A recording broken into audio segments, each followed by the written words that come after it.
I'll tell you, I agree with Paul. As a Sixers fan, Danny Ainge or any team Jerry West is even tangentially involved with. If Jerry West even knows a guy on the team, I'm not picking up the phone. But what did I say at the time?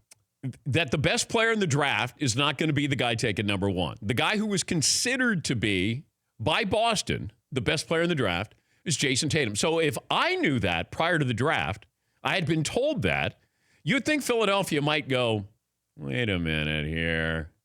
What do you want? And all of a sudden, Danny Ainge is channeling Red Auerbach. Yes, McLeod. Jerry West is worse, though. I mean, everything the guy does, every team he touches is crazy good. I mean, what he did with the Warriors, I think the two of those guys, and I'm telling you, because I think the Sixers keep on making more mistakes. Like, they keep on signing. I've seen, like, Jimmy Butler, Tobias Harris, Joel Embiid. But those guys might not be on the team next year, Butler and Tobias Harris. So the whole process amounted to what? I kept telling you. It's silly to say it's a process.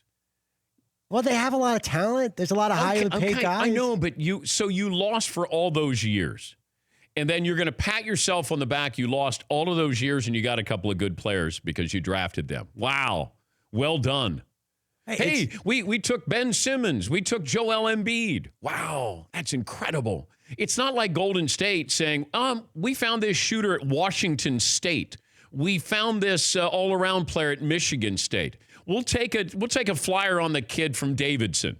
Like, that's really smart basketball. Not, hey, let's lose. Like the Knicks right now.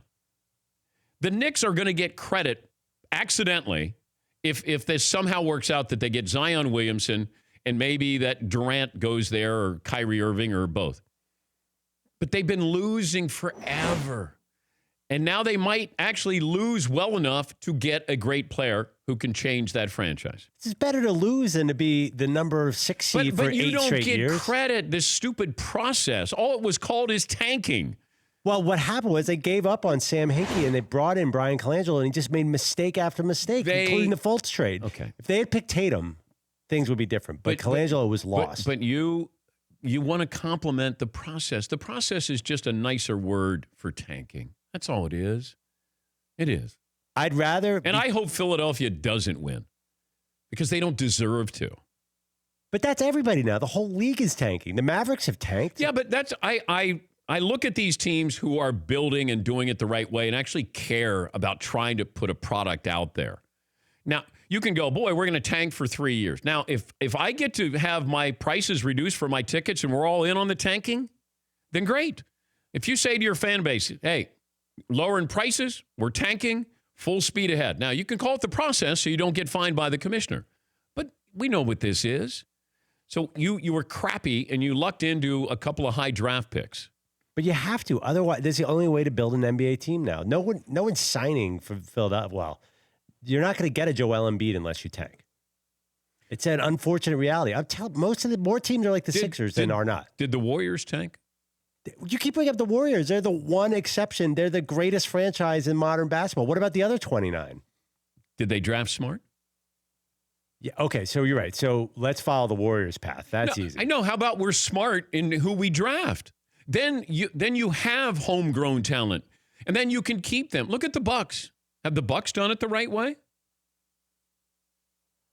Well, yeah, but they haven't won. No. They didn't tank. Yeah, they got lucky to get the Greek free. Oh, okay. So they got lucky that he lasted till 15.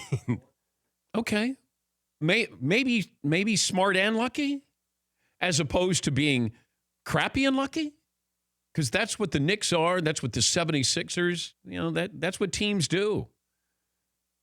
I honestly don't know a path to a championship other than that right now. Especially the Knicks. What are they supposed to do? They spent $70 million on Tim Hardaway Jr. They don't know what they're doing. True.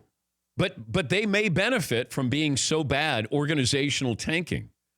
That's what it comes down to. These players play hard. It's like, when Derek Jeter talks about the Marlins. Hey, we're not tanking. They play hard. Yes, he could put us out there and we'd play hard, but we're not any good. Or we shouldn't be out there. We should be in AAA. For more Dan Patrick Show, tune to Audience Channel 239 on DirecTV or download the Dan Patrick Show app.